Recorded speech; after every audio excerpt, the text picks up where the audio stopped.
사람은요 누구나 힘들고 우울하고 답답할 때 그것을 해소할 거리가 필요합니다.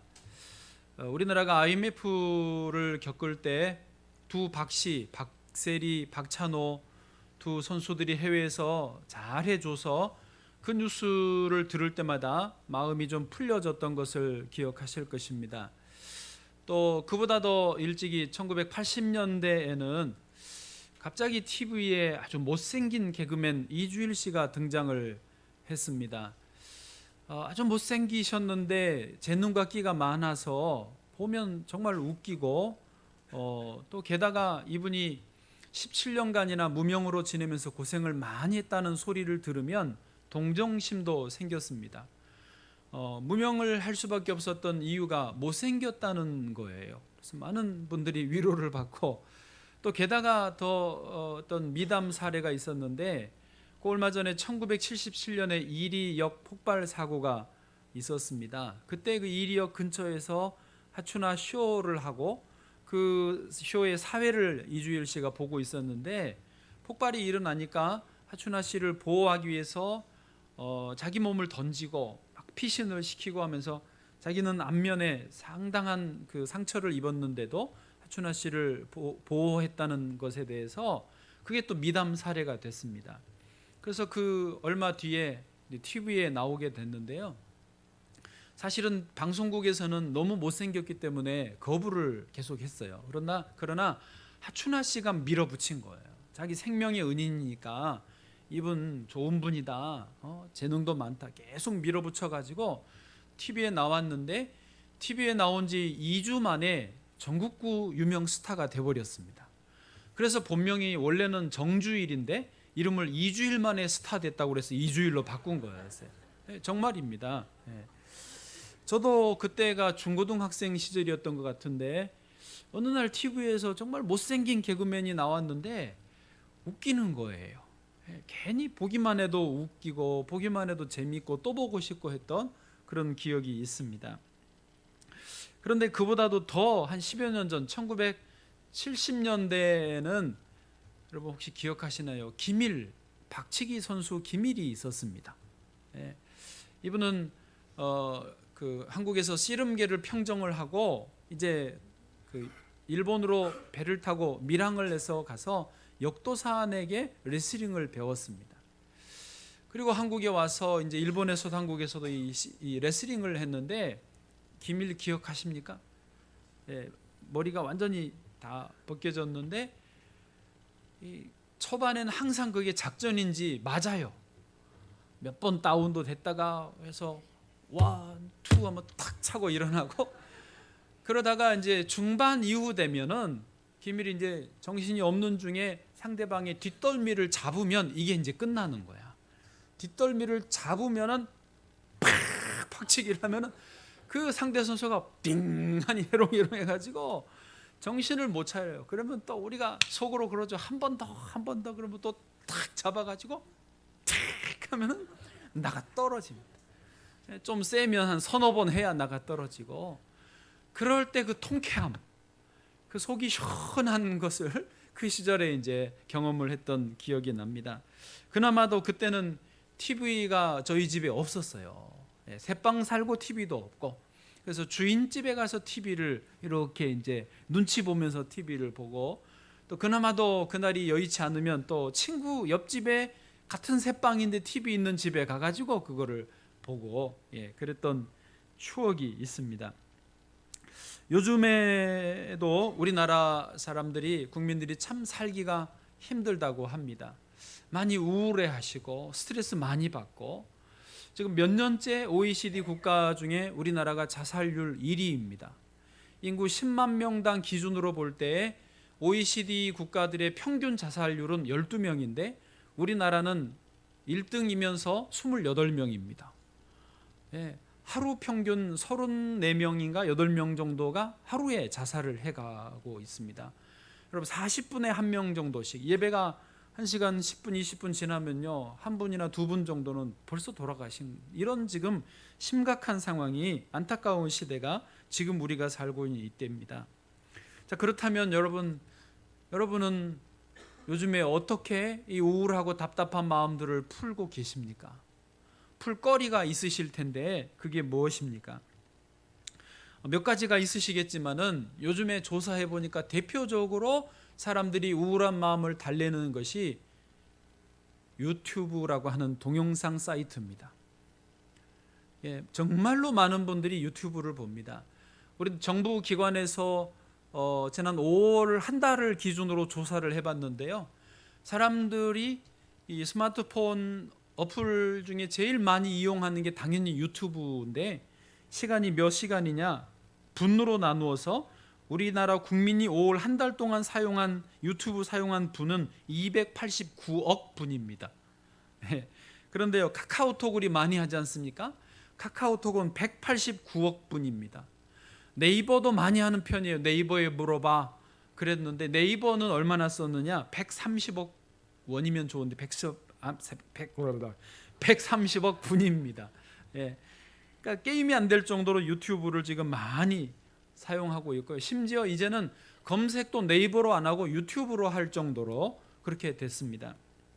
초등학생들도 유튜브 스타가 있어요. 20만, 30만 이렇게 독자 팔로워가 있으면 스타가 되는데 우리 부목사님이 알려줬어요. 지난주인가 휴가 갔는데 어느 리조트에 갔더니 그 리조트에 초등학생 유튜브 스타가 와가지고 사인회를 한대요. 자기들끼리 스타가 있는 거예요. 근데 여러분, 애들만 그런 게 아니라 요즘에 50대, 60대, 70대도 유튜브를 즐겨 보십니다. 예.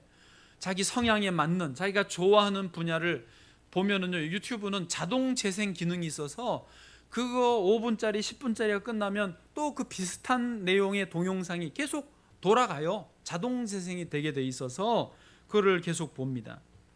제가 50대, 60대 애들은 뭘 보시나 했더니요, 아니 알려드릴 수는 없고 아주 제가 볼 때 참 그래요. 이렇게 시장에서 일종의 품바 타령하는 여자분인데 장마당에서 막 노래도 부르고 입담도 아주 그냥 거칠어 가지고 또 그걸 좋아하는 분들은 그거를 그냥 200만 막 그 팔로워가 있는 것을 봤습니다. 조회수가요. 사실 저도 피곤하고 아무것도 하기 싫을 때 저도 스포츠나 전쟁은 좀 깨부수니까 좀 시원한 게 있거든요.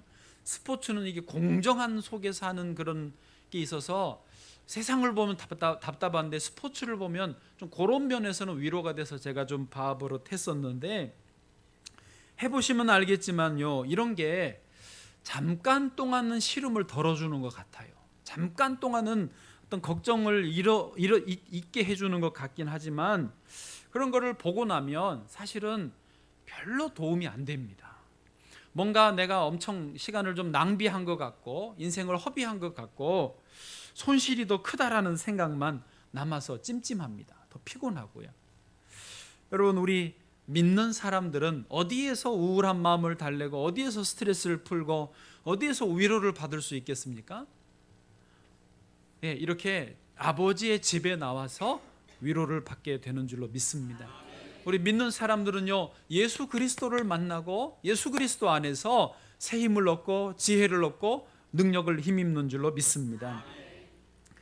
어제 저녁에 일부 호산나 찬양대가 회식을 한다고 기어코 교육자들을 오라고 그래서 갔습니다. 처음에는 좀 가야 되나 배도 안 고프지만 끌려가듯이 갔습니다. 그러나 막상 같이 식사를 하는데 너무 맛있고 또 분위기가 즐거웠습니다. 좋은 시간을 가졌습니다. 그리고 이제 끝나고 오는 길에 저하고 교육자들은 걸어서 먼저 오고 거기 이제 대원들 또 뭐 권사님들은 그 봉고차를 타고 뒤에 오셨습니다. 우리가 오는 길에 중간에 이제 봉고차가 지나가면서 우리를 만났지 않았겠어요? 근데 창문을 열고 안에서 권사님들이 큰 소리로 뭐라고 외쳤습니다. 뭐라 그럴게요? 야, 타! 그러고는 여러분처럼 속에서 자기들끼리 좋다고 깔깔깔깔깔 웃는 것입니다. 얼마나 정겹던지요. 네, 자기들이 뭐라고 말이죠.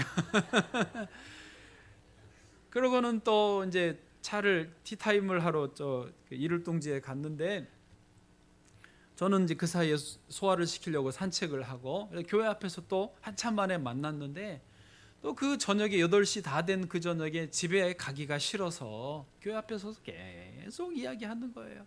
또 웃고 또 막 재미있고 또 이야기하고 그런 시간들을 보내는 것을 저도 봤습니다. 저는요 정말입니다. 이런 성도들과 함께 지내는 것이 저는 너무 좋습니다. 너무 감사하고 이런 교회 이런 성도들과 함께 지내는 것은 목회자로서 저에겐 특권인 줄로 믿습니다. 자, 오늘 본문에서요 예수님의 제자들이 뭔가에 무척 짜증이 났습니다. 아주 스트레스를 많이 받았습니다. 왜냐하면 아이들을 부모들이 계속해서 데리고 오기 때문에 예수님은 지금 바쁘신데 더 중요한 일들이 많은데 예수님 피곤하신데 안수기도 해달라고 데려오니까 제자들이 짜증이 많이 났습니다. 당시의 관례로는요 랍비에게 아이들을 데려오면 안수해주고 기도해주는 게 좋은 관례였습니다. 예수님도 언제나 그렇게 해주셨습니다. 그런데 아마도 제자들이 볼 때 너무 계속해서 오니까 그 순간 이게 좀 폭발을 했지 않았나 싶습니다. 자, 오늘 본문에서 15절 한번 같이 읽어보시죠. 시작.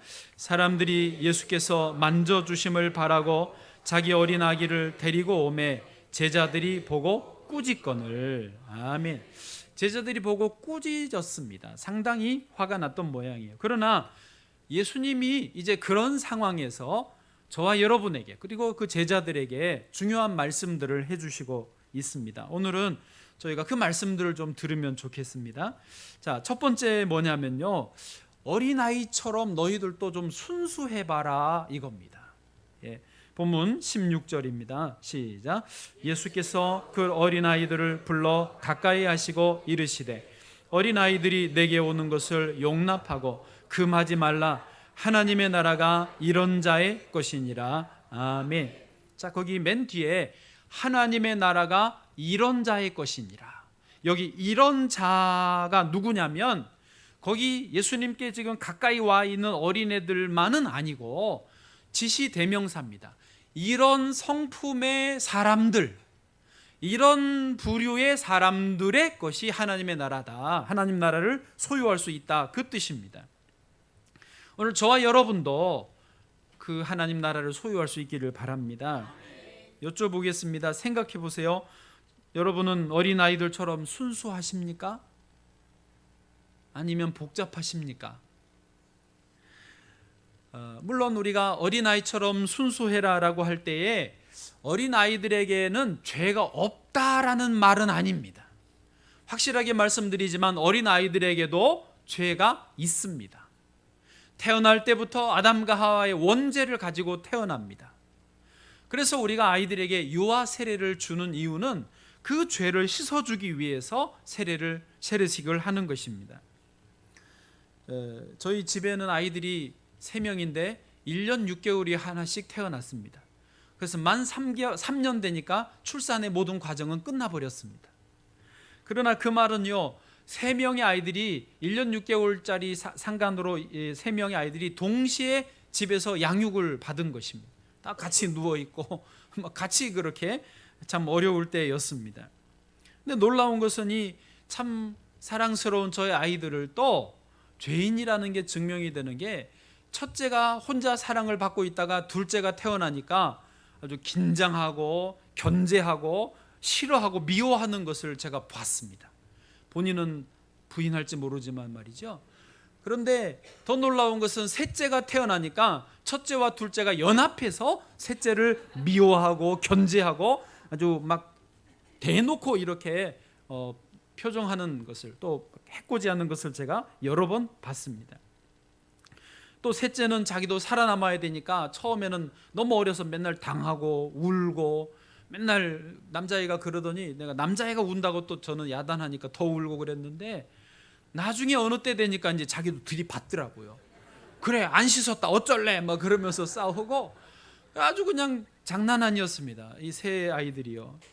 그런 거를 뭐 어떻게 할 수가 없어요. 부모의 마음에는 아이들이 서로 사랑하고 챙겨주고 배려해주고 용서해주고 그럼 얼마나 좋겠어요. 그거는 저의 생각일 뿐이고, 자기들은 본성대로 사는 거예요. 싸우고 서로 차지하려고 그러고, 먹을 거 오면 정확하게 5등분 해가지고 자기 거 딱딱딱 챙겨가고, 안 그러면 못 먹으니까요. 그런 살벌한 시절을 지냈습니다. 제가 저나 저희 안사람이나 더 이상 어떻게 제지할 수도 없었고 제지 안 했습니다. 왜냐하면 어차피 세상 나가면 더 험한데, 여기서 그래 훈련이나 강하게 받아라, 그래 빡세게 커라, 뭐 이렇게 그렇게 했더니요, 지금은 나 청소년 청년이 됐는데 어디를 가든지 제법 적응을 잘하는 것 같아요. 할렐루야. 어차피 죄인으로 살아갈 거 그래 빡세게 살아라, 그렇게. 주여. 제가 드리고 싶은 말은, 이렇게 어린아이들에게 죄성이 있다. 그러나 그럼에도 불구하고 어른들과 아이들은 분명하게 구별되는 아이들만의 순수성이, 그 특성이 있다라는 것이죠. 아이들의 특성이 순수하고 겸손하고, 어떤 상황들 속에서 부모에게, 어른들에게 의존적이고, 시키면 시키는 대로 그대로 또 할 줄 아는 순종적인 경향이 있습니다. 아이들은 복잡하지 않습니다. 마음의 감정이나 어떤 느낌이 있으면 그걸 감출 수 없어요. 그대로 다 표현하는 거예요. 애들은 좋으면 좋다고 신나합니다. 오다리 춤을 추면서 이거를 하고, 힘들고 짜증나면 막 짜증내고 울고, 그대로 투사를 해내는 것이 아이들의 특성입니다. 근데 어른들은 그것을 자꾸 감추라고 하죠. 야, 짜증내지 마, 더워도 참어, 울지 마, 자꾸 그러죠. 그러니까 그런 거를 잘 감추면 어른이고, 잘 못 감추면 애처럼 이제 순수한 거죠. 덴마크 그 안데르센이 지은 동화에 그런 이야기 있습니다. 어느 나라에 욕심 많은 임금님이 있는데, 한 재봉사가, 사기꾼이 왔습니다. 그래서 세계 최고의 원단을 만들어서 옷을 지어드리겠다고. 욕심 많은 임금이니까 그럼 그렇게 해보라고 그래서 궁궐에 방을 내줬습니다. 그런데 재봉사가 말합니다. 이게 너무 최고라서 자격이 없거나 이 마음이 그 어리석은 사람에게는 안 보이는 원단이라는 거예요. 예. 그래요. 임금이 하라고 그러니까 이제 짭니다. 두 사람이 열심히 짜는데 궁금하잖아요. 신하들을 보냈어요. 어떻게 잘 되는지 보고 오라고. 신하들이 가서 보는데 아무것도 안 보이는 거예요. 임금님한테 왔는데 잘 돼가고 있느냐 그랬더니 자기들의 어리석음이 드러날까 봐 기가 막힙니다. 정말 기가 막힌 옷감이 짜여지고 있습니다. 재봉사가 이제 시간이 지나서 옷이 완성됐으니까 입어보시지요. 임금님 모셔서 하는데, 임금님이 보여요, 안 보여요? 안 보이지요. 그러나 보인 척 하면서 임금님도 이게 긴가민가한데 안 보인다 그러면 자기가 어리석음이 드러날까 봐 입는 척을 합니다. 너무 가벼워서 이게 느껴지지도 않는다 그러니까 좋은가 보다 그러고 입고 거리 행진을 합니다. 온 나라 백성들이 길가에 나와서 보는데 말을 못하는 거예요. 왜? 어른이니까. 맙쇼사, 말을 못하는 거예요. 그런데 딱 어린아이가 말을 하지요. 임금님이 벌거벗었다. 네. 임금님이 벌거벗었다. 네. 그때야 백성들이 웃고 임금님이 창피해가지고 가리고 도망을 간 줄로 믿습니다. 뭐 믿을 것까지는 아니고. 여러분, 주님은 우리가 어린아이처럼 그렇게 순수하게 살기를 기뻐하십니다. 어린아이처럼 순수하다라는 것을 증명하는 가장 확실한 증거가 있는데, 그것이 뭔지 아세요? 웃음입니다. 어린아이들은요, 하루에 평균 몇 번을 웃느냐? 300~400번을 웃습니다. 어른들은 하루에 몇 번 평균적으로 웃는 줄 아세요? 서너 번 웃습니다. 예, 물론 어린아이처럼 순수성을 유지하시는 분들은 그래도 100번 정도, 200번 정도 웃으실 것입니다. 여러분은 몇 번 정도 웃으세요? 뭐 세보세요. 세보시지 않으셔서. 자, 성경에서 하나님은요, 우리에게 기뻐하라고 말씀하십니다. 데살로니가 전서 5장 16절요. 시작. 항상 기뻐하라. 아멘. 예. 제가 2부 때도 말씀드렸는데요. 우리가 이 실수를 범해요. 저를 봐보세요. 항상 기뻐하라. 그 말씀을 그렇게 읽으면 되겠습니까? 항상 기뻐하라 읽었으면 좀 웃는 척이라도 해야지 말이죠. 자, 해보세요. 이제 그렇게까지 후렴을 그렇게 하셔야 돼요. 시작. 항상 기뻐하라. 이제 좀 되시네요. 빌립보서 4장 4절도 그렇습니다. 시작. 주 안에서 항상 기뻐하라. 내가 다시 말하노니 기뻐하라. 아멘. 여러분, 주님이 우리에게 기뻐하라고 하실 때 조건이 있습니다. 주 안에서 기뻐하라는 것입니다. 우리는 이게 가능합니다. 저를 잘 봐보세요. 우리는 이미 예수 그리스도 안에서 온전히 목욕을 한 사람들입니다. 죄의 사함을 받았어요. 그리고 우리가 살아가면서 지은 소소한 죄들은 매일매일 발을 씻으면서 또 죄 사함을 받습니다. 오늘도 여러분 서서 침묵의 회개 기도를 드리지 않았습니까? 그때 죄 사함을 받았습니다. 그러므로 우리의 영혼은 순수합니다. 순수성이 유지되게 되어 있습니다. 그러므로 예수 안에서 기뻐하는 것이 가능한 거예요. 이 말 이해되십니까? 정말로 이 죄로 찌들어 가지고 딱지 가지고 죄 때문에 그냥 꼼짝달싹 못하는 분들이야 하루에 서너 번 웃는 것도 괴롭겠지만은 우리는 예수 그리스도 안에서 기뻐하고 감사하고 행복하게 하루에 3, 4천 번이라도 얼마든지 웃을 수 있는 것입니다. 조건이 돼 있어요. 그래서 기뻐하라는 것입니다. 저는요, 요즘에 새벽에 거울을 보고 웃는 연습을 다시 해요. 예. 오늘도 새벽에 웃는 연습을 했어요. 주일 새벽은 좀 힘들어요. 왜냐하면 제가 아무래도 긴장이 좀 돼 있기 때문에. 그래서 거울을 보고 오늘도 웃는 연습을 하는데 이렇게. 여러분, 웃는 연습을 할 때 제가 몇 가지 조심하는 게 있어요. 윗니빨만 보이면 이상해. 웃기잖아요. 또 너무 이거를 펴가지고 눈이 가려져도 이상해. 그래서 적당히 눈도 크게 보이고 위아래 이빨도 적당한 개수가 보여지는 게 딱 좋은 어떤 그 사이즈예요. 그래서 제가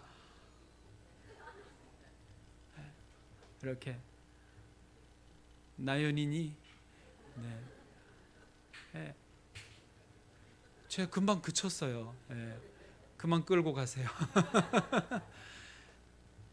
제가 그리고 또 하나 새벽에 웃으면서 연습을 하면서 이거를 몇 초나 몇 분이나 하겠습니까? 제가 하는 때까지 그 기준이 있어요. 이때까지 연습을 한다. 그 아침마다 그 기준이 있는데 그게 뭔지 아세요? 이를 언제까지 하냐면 어떨 때는 1분도 하고 어떨 때는 3분도 합니다. 오늘은 거의 5분을 했어요. 제가 왜 그런 줄 아세요? 이 계속 웃는 연습을 하고 웃음을 짓고 있으면 이 속에서 몽글몽글 기쁨이 올라와요. 그 체험을 해보세요. 그러면 그것이 올라올 때까지 웃는 연습을 하는 거예요. 이게 표정으로 완성이 아니라 여기서 올라올 때까지. 여러분, 우리나라 말에 웃으면 복이 와요 이 말 있지요. 이거 굉장히 성경적입니다. 모르는 분들은, 세상 사람들은요, 복이 오면 내가 웃겠다라고 하면서 인상을 쓰며 삽니다. 미안하지만 그런 분들은 평생 복도 못 받고 웃을 일도 없을걸요. 그러나 웃으면, 기뻐하면 복이 온다. 내가 먼저 웃으면 복이 따라오는 거예요. 제가 말씀드리잖아요. 웃는 연습을 계속 웃다 보니까 내 속에서 기쁨이 올라온다고. 오늘 저희 한 사람이 그러더라고. 오늘 당신은 굉장히 힘이 있어 보인다고. 일부 때 굉장히 조용히 했는데도 웃는 연습을 하고 이 속에서 기쁨이 차오른 상태에서 하니까 조용히 했는데도 힘이 있대요. 지금 2부 3부 이래요. 미쳤어요. 제가 아주 주님 때문에 미쳤어요. 네. 할렐루야. 여러분, 어린아이들처럼 이미 예수 그리스도 안에서 순수성을 확인받으셨으니까 더 많이, 더 자주, 더 크게 기뻐하시기를 축복합니다. 복이 올 줄로 믿습니다. 두 번째로 주님이 우리에게 말씀하시는 바가 뭐냐면 어린아이처럼 하나님의 나라를 받아들이라고 말씀하십니다. 본문 17절요. 17절 시작. 내가 진실로 너희에게 이르노니 누구든지 하나님의 나라를 어린아이와 같이 받아들이지 않는 자는 결단코 거기 들어가지 못하리라 하시니라. 아멘. 거기 중간에 후반부에 받아들인다 거기 표현이 있습니다. 그 말씀의 의미, 받아들인다라는 것은 영어로 receive, 누군가가 무엇을 건네줄 때 이것을 받는다, 취한다 그 말 아닙니까? 그런데 여기에 이제 시제로 어떤 그 동사 형태로 능동태가 있고 수동태가 있습니다. 받기는 받는데 이제 수동태로 받는다라는 것은 어떨까요? 이렇게 선물을 줄 때 아우 나 싫은데, 받기 싫은데, 억지로 마지못해서 받는 게 수동태입니다. 그렇지 않겠습니까? 능동태는 뭡니까? 별로 줄 생각이 없는데 아유 내가 필요해, 고마워, 마침 가고 거의 뺐다시피 가져오는 게 이게 능동태라고 볼 수 있습니다. 그러면 여기 받아들인다, 여기서 하나님 나라를 받아들인다의 태는 뭘로 쓰였냐면 중간태로 쓰였습니다. 왜 그러냐면 잘 이해해 보십시오. 하나님께서 하나님의 나라를 우리에게 주셨습니다. 우리가 하나님 나라를 도무지 만들 수 없습니다. 도무지 우리가 들어갈 수 없기 때문에 주셔야만 합니다. 그래서 우리 입장에서는 수동태입니다. 그렇지만 우리가 거절하듯이 억지로 마지못해서 받는 거 하나님 기뻐하지 않고 감사합니다 하고 조금 더 적극적으로 받는 것을 원하십니다. 그런 표현이 여기가 어린아이와 같이 받아들인다라는 게 그런 중간태에 받아들이는 것을 의미합니다. 정리하면 하나님은 우리가 어린아이처럼 순수해서 우리가 할 수 없는 하나님 나라를 선물로 주실 때 자격이 어떻고 따지지 않고 그냥 할렐루야 그러고 감사함으로 즐겁게 받는 거, 이거를 기뻐하신다는 것입니다. 딱 좋은 예가 있습니다. 유치원에서 선생님이 아이들에게 질문을 해요. 얘들아, 어른이 선물을 주시면 뭐라고 인사를 해야 되지? 5글자야. 끝은 다로 끝나. 그랬더니 맨 앞에 앉은 똘똘이가 선생님 저요. 그래 똘똘이 말해봐. 감사합니다 라고 해야죠. 그래 잘했어요. 박수. 옆에 있던 또순이도 선생님 저도요. 그래 또순이 말해봐. 고맙습니다. 그래 잘했어요. 그래 저 뒤에 있던 미다리가 선생님 저도요. 그래 미다라 말해봐. 그랬더니 슥 웃으면서 뭘 이런 걸 다. 네. 여러분, 저는 이게 정말 정확한 표현이라고 봐요. 우리가 하나님 나라를 주께서 주실 때 사양하지도 말고 뭐 주여 뭘 이런 걸 다 그러면서 적극적으로 받아요. 주님 안 주려고 그러면 좀 뺏어서라도 감사합니다 하고 하나님 나라를 이렇게 받아들여야 된다. 주님이 우리에게 요구하시는 게 그거라는 거예요.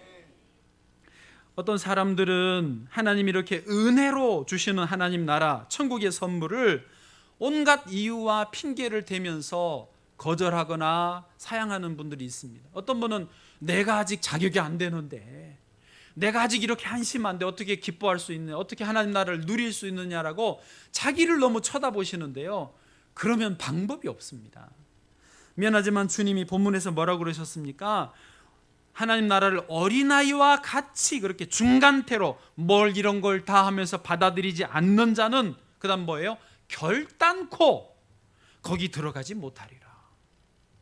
그러면 방법이 없다라는 거예요. 절대로 못 들어간다라는 거예요. 내가 자격을 갖추어서 들어가겠다, 내가 준비되면 들어가겠다, 뭐 하나님 나라가 우습다, 그러면 하여튼 끝까지 못 들어간다라는 거예요. 그냥 받아라는 거예요. 1만 달란트 빚진 자가 임금님 앞에 나와서 그 회계 결산을 하게 됐습니다.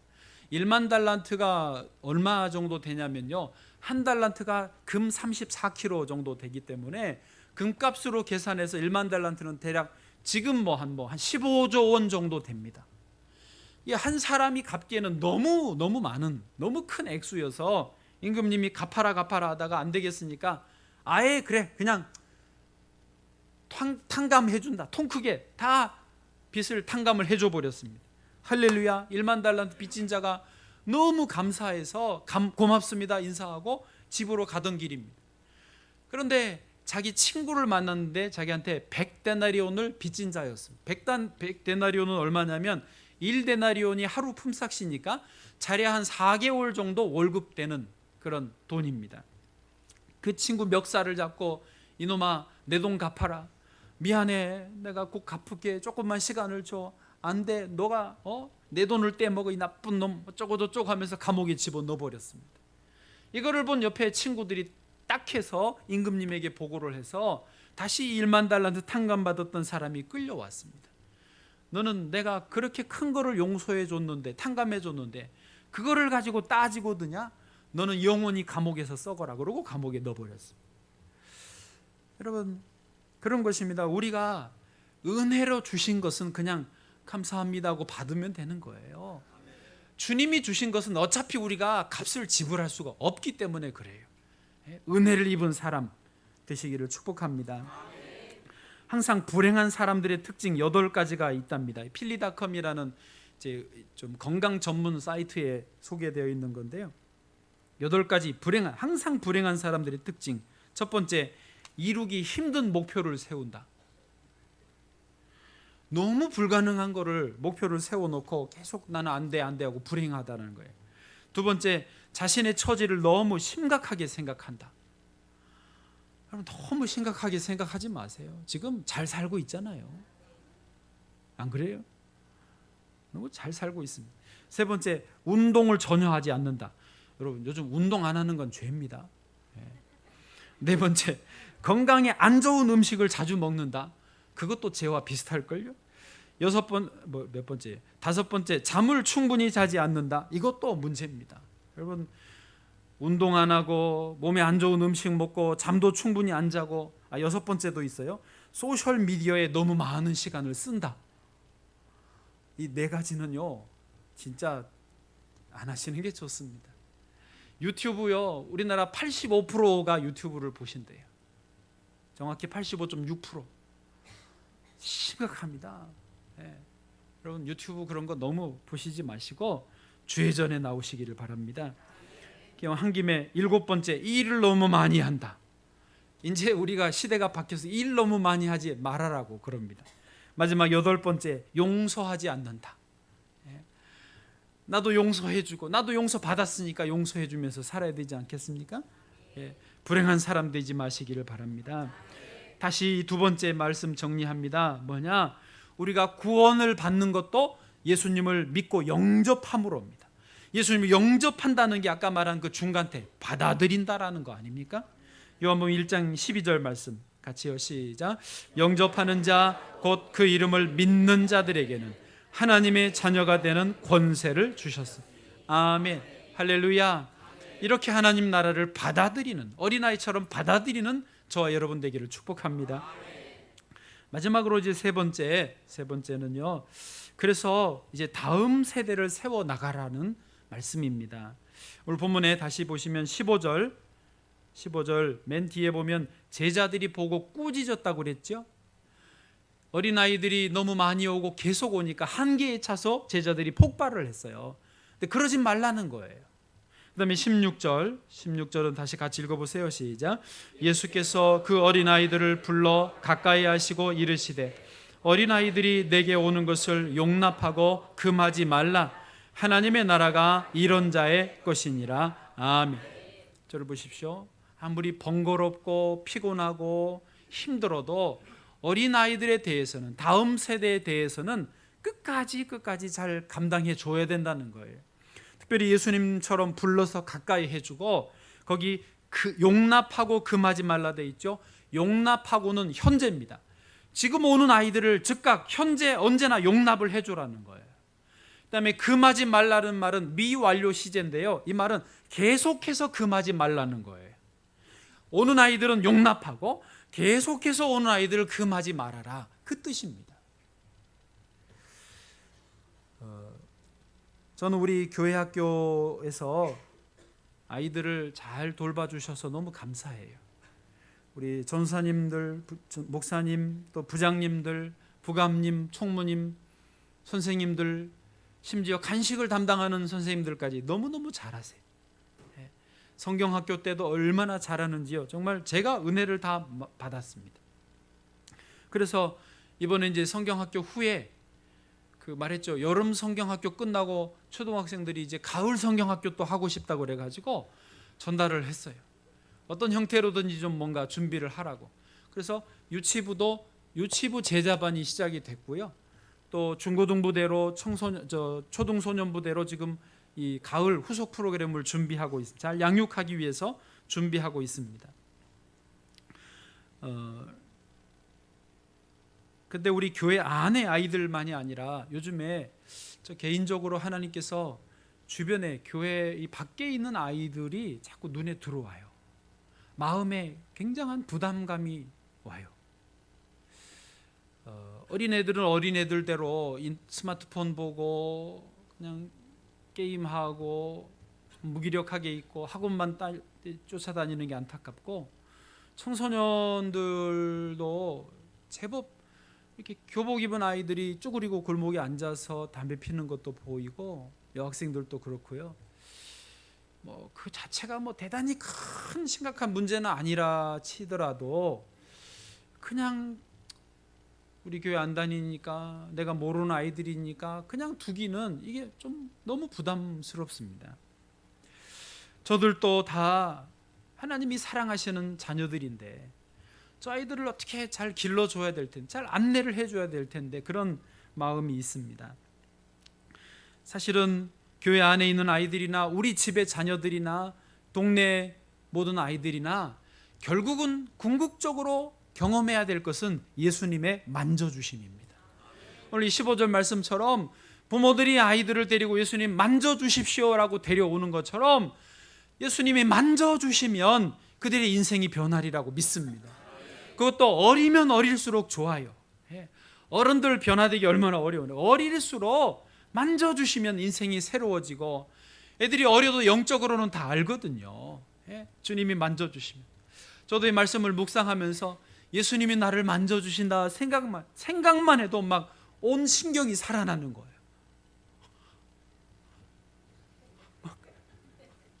눈이 떠해지는 거예요. 얼마나 기분이 좋던지요. 하물며 그 예민해져 있는, 오감이 다 지금 살아있고 생명력이 있는 아이들에게 예수님 만져주시면 얼마나 좋겠어요.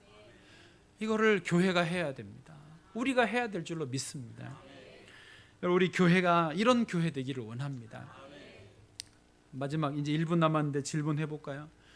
여러분, 애들을 자꾸 가까이 하면 우리가 어린아이처럼 되는 건가요? 아니면 우리가 어린아이처럼 순수함을 유지하면 애들이 우리에게 가까이 올까요? 정답은 세종대왕을 갖고 있으면 된다. 그러니까 네, 그거는 그냥 웃자고 하는 말이고요. 사실은 우리가 애들을 가까이 하고 싶어도 우리가 마음이 너무 어른스러워 버리면 애들이 가까이 오지 않습니다. 너 왜 그러니? 너 옷이 왜 그러니? 머리가 뭐니? 너 왜 뭐 게임만 하니? 너 왜 말을 함부로 하니? 자꾸 야단만 치면은요, 애들이요 안 옵니다. 돈 줘도 안 옵니다. 그러나 우리의 마음이 먼저 예수 그리스도 안에서 기뻐하고 순수하고 하나님 나라가 우리 안에 있으면요, 애들이 알아서 옵니다. 여러분, 할아버지 할머니 되셔서 손자 손녀들이 가까이 오면 좋잖아요. 애들은 기가 막히게 잘 알아요. 세종대왕을 주시나 신사임당을 주시나. 그것도 끝나면 안 오거든요. 이제 당분간은 저분이 돈 모을 때까지 내가 안 가도 된다 이러거든요. 그러나 우리의 마음이, 우리의 이 공동체 모임이 어린아이와 같이 순수하면 청소년들도 모이고 초등학생들도 모이고 유아유치부들도 와서 여기를 즐거워하게 되리라 믿습니다. 여기서 주님의 만져주심을 경험하는, 또 만져주심을 경험하면서 저도 인생의 길을 찾고 비전을 찾게 되리라 믿습니다. 그 은혜가 있기를 축복합니다. 기도하겠습니다.